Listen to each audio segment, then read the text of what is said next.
Voice of Tamil 24. நேயர்களுக்கு வணக்கங்க. இன்னைக்கு நம்ம எதை பத்தி பேச போறோம் பாத்தீங்கன்னா, மக்கள் கிட்ட என்ன கருத்துங்க கேட்டிருக்கீங்க அப்படிதானே கேட்க வரீங்க. இப்போ ரீசெண்டா ஒரு நியூஸ் போயிட்டு இருக்கு. என்னன்னு பாக்குறீங்களா, அம்மா மேல இருக்க பாசத்துல ஒருத்தவங்க வந்து டாக்டரையே கட்டி வச்சு குட்டிட்டாங்க. இந்த கொஸ்டினுக்கு இதுக்கு வந்து மக்கள் யார் பக்கம் சப்போர்ட், அந்த குத்துறவங்க மேல சப்போர்ட்டா இல்ல டாக்டர் மேல சப்போர்ட்டா, இதை குறித்து மக்களோட கருத்தை மக்கள்கிட்ட கேட்போம் வாங்க. இப்போ ஒரு ஹாஸ்பிட்டல் வந்து ஒருத்தவங்க வந்து கத்தியால குத்திருக்காங்களா ஒரு டாக்டர், இதை நீங்க எப்படி நான் பாக்குறீங்க? தவறு தான், அது நடக்கூடாது தான். அந்த மாதிரி சம்பவம் தப்பு தான். அது மருத்துவர்கள் வந்து ஒரு உயிரை காக்கிற டாக்டர் வந்து கடவுளுக்கு சமம், அவங்கள செய்யக்கூடாது தான். அவங்க எதுவும் தப்பு பண்ணியிருந்தாலும் இருந்தாலும் நம்ம நடவடிக்கை கவர்மெண்ட்கிட்ட சொல்லலாம், கேட்கணும். தனிப்பட்ட ஒரு நபர் அந்த மாதிரி ஒரு டாக்டரை தாக்குறது, 100 பேர் உயிரை காப்பாற்றுற டாக்டர் செய்கிறது தப்பு தான். அந்த மாதிரி சம்பவங்கள் நடக்கூடாது. இதுக்கு என்ன காரணம் இருக்கும்னு நினைக்கிறீங்க? என்ன காரணம்? போதை, மது தான், வஸ்துக்கள், போதை குடிச்சிட்டு போதையில் என்ன நினைக்கிறேன், எங்கே நடக்கிற தப்புலாம் அதுதான். என்ன செய்கிறாங்கன்னு தெரியாது, பண்ண வேண்டியது தான் கோவத்துலேயும். அது மதுகள்லாம் போதைகள் குறைஞ்சா கொஞ்சம் நல்லாயிருக்கும். ஹாஸ்பிட்டலுக்குள்ளேயே வந்து ஒருத்தர் வந்து குத்துறாங்களே டாக்டர், இதை பார்க்குறப்ப உங்களுக்கு எப்படி நடந்துச்சு? உங்களுக்கு கருத்து என்ன பிடிச்சி? இது போக பார்க்குறப்ப என்னன்னா நிர்வாகம் சரியில்லை. நிர்வாகம் தான் சரி, அதை தான் சொல்லணும். இப்போ நான் ஒரு கம்பெனி வச்சு நடத்துகிறேன்னா நான் அதை கரெக்டாக இருந்தேன்னா ஏன் அது மாதிரி பண்ண போகிறாங்க? சரியில்லை, எதுவுமே சரியில்லை. சொல்லப்போனால் ஒரு கண்ட்ரோல் இல்லை. எல்லாமே மக்கள்கிட்ட நம்மக்கிட்ட எங்ககிட்ட சம்பாதிக்கிறதுக்கு தான் பார்க்குறாங்க தவிர யாரும் எதுவும் எங்களுக்கு கொடுக்கறதுக்கு பார்க்கல. எதுவுமே சரியில்லைம்மா. ஒரு ரோடு வசதி சரியில்லை, டிராஃபிக் கண்ட்ரோல் சரியில்லை, கவர்மெண்ட் ஆஃபீஸ் போனால் சரியில்லை. எல்லாமே மக்கள் ஜனங்கிட்ட தான் பிடுங்குறாங்க. யாரையும் குறிப்பிட்டு சொல்ல முடியல. எல்லாமே நம்மக்கிட்ட அந்த வெறுப்பு தான் அப்படி காட்டுறாங்க. எதுவுமே சரியில்லை. அந்த வெறுப்பு தான் இன்னும் இதே தொடர்ந்துச்சுன்னா இதே மாதிரி நிறைய நடக்கும். அவன் ரோட்டில் அடிப்பான், உதைப்பான். ஒரு பரவாயில்ல, நம்ம பார்க்குறாங்க, ஒரு மரியாதையாக பார்க்குறாங்க. எல்லாமே ஒரு பார்க்குறாங்கன்னா நம்மளுக்கு தெரியும் இல்லை, யாரும் ஒழுங்காக அவங்க வேலையை பார்க்குறதில்ல. டாக்டருங்களும் சரி, போலீஸும் சரி, எம்பி, எம்எல்ஏ எல்லாருமே யாரும் அவங்க வேலையை செய்யறதில்ல. அதே மாதிரி நிறைய பேர் இந்த கவுன்சிலரு, எம்எல்ஏ, கவுன்சிலர் கூட தேர்ந்தெடுக்கிறாங்களே, யாரும் அவங்க வேலையை பார்க்குறதில்ல. அந்த நேரத்தில் மட்டும் ஓட்டு கேட்குறாங்க, ஜெயிச்சிடுறாங்க. ஜெயிச்சிட்டோன்னா அவங்க சம்பாதிக்கிறத தான் பார்க்குறாங்க. அது மக்களுக்கு வெளிப்படையாக தெரியுது. அதனால தான் இதுமாதிரி அந்த வெறுப்பு வந்து யாருக்கிட்ட போய் சொன்னால், இப்போ இதை போய் யாருக்கிட்ட ஒரு போலீஸ் ஸ்டேஷனில் போய் சொன்னாலும் அவங்களும் எடுத்துக்கிறதில்ல, அதுக்கு மேலே அதிகாரிக்கிட்ட அவங்களும் எடுத்துக்கிறதில்ல. அதனால அவனுக்கு ஒரு துணிச்சல் வருது, வெட்டலாமா குத்தலாமா அப்படின்னு வந்துடுது. அம்மா மேல இந்த பாசத்துல தான் அவங்க பண்ணாங்கன்னா இதுக்கு வந்து அவர் பனிஷ்மென்ட் அம்மா மேலே பாசம்னா அந்த ஆளை வந்து அது மாதிரி விடுறாங்கன்னா, இப்போ அந்த ஹாஸ்பிட்டலில் வந்து ஒரு செக்யூரிட்டி இருக்கணும்ல, ஒரு யாருன்னா இருக்கணும்ல. இது மாதிரி இருக்கும்போது ஒரு ஆபாசமாக வராங்கன்னா இது மாதிரி வரக்கூடாதுப்பா, ஒரு செக்யூரிட்டி போடணும். நல்லதும் நடக்கும், கெட்டதும் நடக்கும். ஒரு ஹாஸ்பிட்டலையும் ஒரு செக்யூரிட்டி போட்டு டைட் பண்ணணும். ஒரு கும்பலாக விடக்கூடாது உள்ள. அந்த அளவுக்கு ஆளை யார் போடாது? யார் காரணம்? நிர்வாகம் காரணம். அந்த நிர்வாகம் சரியில்லை. அதான் அரசாங்க மருத்துவமனையில் இப்போ வந்து டாக்டர்ஸ்லாம் சரியான நேரத்தில் வராங்களா, சரியாக ட்ரீட்மெண்ட் கொடுக்குறாங்களா, இதை குறித்து உங்களோட?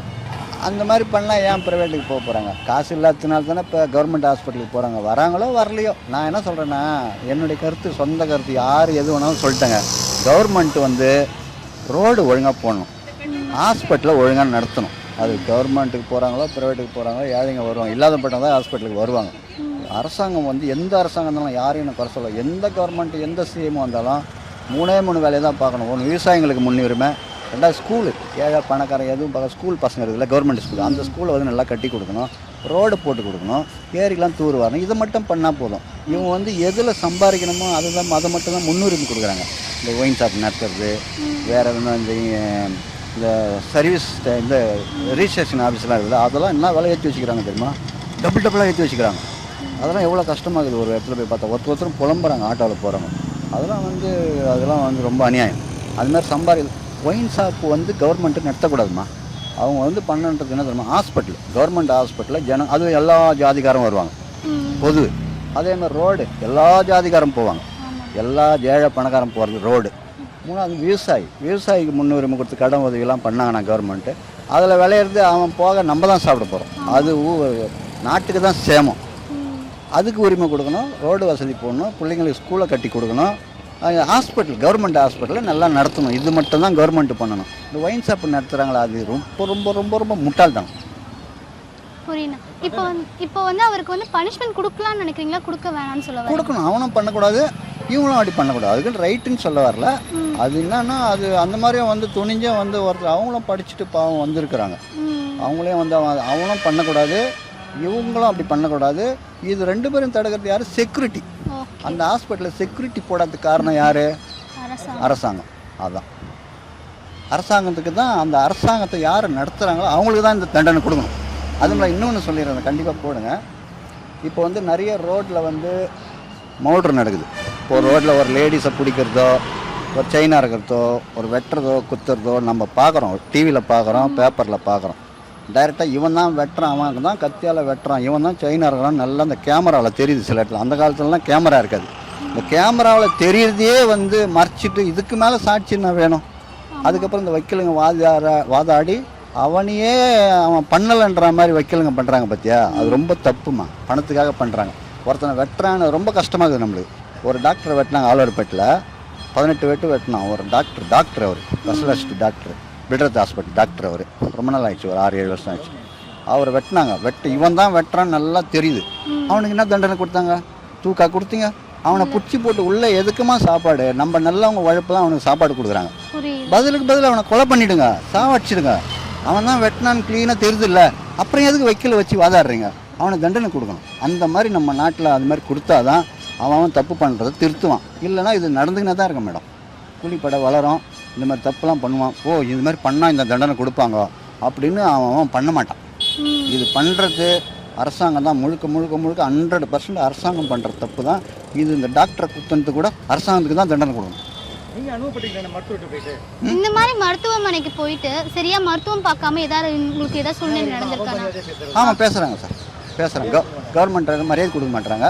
நான் என்ன சொல்கிறேன்னா, ஏழைங்க பணம் இல்லாதவங்க தான் சார் போகிறாங்க. அதுக்கு தான் அரசாங்கம் இருக்குது, அதுக்கு தான் சிஎம் இருக்கிறாங்க, அதுக்கு தான் எம்எல்ஏ இருக்கிறாங்க. அவங்கள ஒன்றும் பண்ணுவாங்க. டாக்டர் இன்னும் கூட டாக்டரை போடுங்க, இன்னும் வசதியாக போட்டு. இல்லாதப்பட்டவங்க தான் வராங்க. இல்லாதப்பட்டவங்களுக்கு அந்த இல்லைன்ற குறை இல்லாமல் வைத்தியம் பண்ணுங்க. அவங்கள வந்து மனுஷனவளுக்கு சொல்கிறாங்க சில பேர், எவ்வளோ பேர் சொல்கிறாங்க. சில பேர் சொல்கிறதில்ல, ஐயோ நம்ம இது மாதிரி பண்ணிட்டா இப்படி ஆகுமோ அப்படின்னு பொறுத்துன்னு போயிடுறாங்க. இவருக்கு வந்து உணர்ச்சி வசப்பட்டார், அவ்வளோதான். அவர் மேலே தப்பு கிடையாது, டாக்டர் மேலேயும் தப்பு கிடையாது. இதெல்லாம் பண்ணுறதுலாம் அரசாங்கம் தான் மேடம். அரசாங்கத்தை தான் நான் குறை சொல்லுவேன். வந்து ஹாஸ்பிட்டலில் வந்து பூண்டு குத்துறது, இதை பார்க்குறப்ப உங்களோட கருத்து என்னன்னா? அதெல்லாம் வந்து டாக்டர்களும் மன உளைச்சல் இருக்காங்க, பேஷண்ட்டுக்கு அதை விட பெரிய மன உளைச்சல் இருக்காங்க. ஹாஸ்பிட்டலில் டாக்டர்கள் அதிகமாக நியமிக்கணும். அதே மாதிரி பேஷண்ட்டுங்களுடைய தேவை என்னன்னு சொல்லிட்டு டாக்டர்கள் வந்து பேஷண்ட்டை முழுசாக சொல்ல முடியாது. அவங்களுக்கு என்ன வியாதி எவ்வளோ இருக்குதுன்னு சொல்லிட்டு குறிப்பிட்ட இது இருக்குதுன்னு சொல்லிட்டு ஒரு அனுமானமாக சொல்லுவாங்க. அது அட்டெண்டர் புரிஞ்சிக்க மாட்டுறாங்க. ஏன்னா வந்து கவர்மெண்ட் ஹாஸ்பிட்டலை பொறுத்த வரைக்கும் ப்ரைவேட் ஹாஸ்பிட்டலில் ஒரு நாளைக்கு வந்து ஒரு 100 பேர் வந்தால், கவர்மெண்ட் ஹாஸ்பிட்டலில் ஒரு 25,000 பேர் வராங்க. ஒவ்வொரு டிபார்ட்மெண்ட்லேயும் 1000 பேர் வராங்க. அப்போ வந்து டாக்டர் செவிலியர் பற்றாக்குறையில் வந்து மன உளைச்சலுக்கு ஆளாகிறாங்க. இதெல்லாம் 2 பக்கமே அது தவறுதல் இருக்குது. அது அரசாங்கம் வந்து நடவடிக்கை எடுத்து அதிகமான மருத்துவர்கள் செவிலியர்களை நியமிச்சாங்க இது மாதிரி பிரச்சனைலாம் இனிமேல் நடக்காது. அதுதான் தவிர மற்றபடி இது 2 யார் சரி யார் தப்பு நியாயம் பேச முடியாது. 2 பேர் சைடும் தப்பு இருக்குது. இப்போ வந்து அரசாங்க மருத்துவமனையில் வந்து போகிற ட்ரீட்மெண்ட்ஸ் வந்து கரெக்டாக கொடுக்குறாங்களாண்ணா? அந்த மாதிரி பேஷண்ட்ஸ் எல்லாம் வரப்போ வந்து சரியாக மரியாதை கொடுக்குறாங்களா அப்படின்னு கேட்க வரேன். எங்கேயோ ஒரு இடத்துல சம்பவம் நடக்குங்க, 1-2 நடக்கதான் செய்யும். அது வந்து எல்லா இடத்துலையும் நடக்காது. ஏன்னா எல்லா இடத்துலையுமே வந்து ஒன்றும் கிடையாது. 2018 வந்து மதுரை கற்பாய் உணரில் வந்து ஹாஸ்பிட்டல் பெட்டில் படுத்த பேஷண்ட் 5 பேர் கும்பல் வெட்டினாங்க. அவர் இறந்துட்டார் நினைக்கிறேன். அப்போ சிவகாசியில் ஒரு பிரச்சனை நடந்துச்சு. அப்போ எடப்பாடி ஆட்சி, எடப்பாடி கேட்கும்போது ஒவ்வொரு பெட்டுக்கும் 2 போலீஸ்கார காவல் போட முடியும்னு கேட்டார் எடப்பாடி.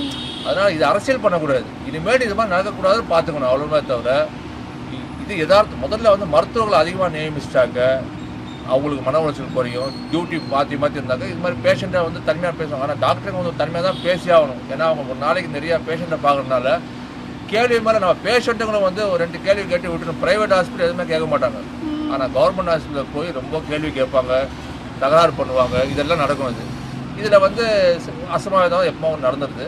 அதை வந்து அப்படியே கடந்து போக வேண்டியது. இனிமேல் அது நடக்காமல் அரசாங்கம் பாதுகாக்கணும். இது ஒரு படிப்பினையாக எடுத்துக்கணும். மருத்துவர்களும் மக்கள் முதல்ல வந்து